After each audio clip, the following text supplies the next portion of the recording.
நான் பேசிக்கிட்டு இருக்கிறது ஒலி. இந்த ஒலி உங்களுக்கு புரியறதுனால இது மொழின்றீங்க. இப்ப நான் பேசுவது வேற ஏதோ ஒரு மொழி, நீங்க பேசுவது வேற. நம்ம ரெண்டு பேருக்கும் ஒலியா தான் இருக்குமே தவிர அது மொழியாக அது இருக்காது. ஆக குழந்தை காதால் கேட்டு பழகிவிட்டு கற்க தொடங்கிய ஒரு மொழி இருக்குன்னு சொன்னா அதுதான் குழந்தையினுடைய இயல்பான கற்றல் மொழி.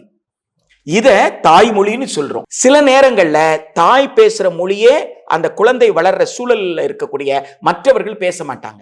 மற்றவர்கள் வேறு மொழி பேசக்கூடியது. அப்போ மற்றவர்கள்லாம் என்ன பேசுறாங்களோ அந்த மொழி அந்த குழந்தைக்கு சூழலியல் மொழியாக அந்த மொழிக்கு அந்த மொழியில அந்த குழந்தை பல விஷயத்தை கற்றுக்கொள்ள ஒரு வாய்ப்பு கொடுத்துருது. ஆக தாய்மொழியோ சூழலியல் மொழியோ அதுதான் குழந்தை கற்றல் தொடங்குகின்றது என்று சொன்னால் அதே மொழி வகுப்பறை மொழியாக இருந்தால் அந்த குழந்தை இயல்பா படிக்கும்.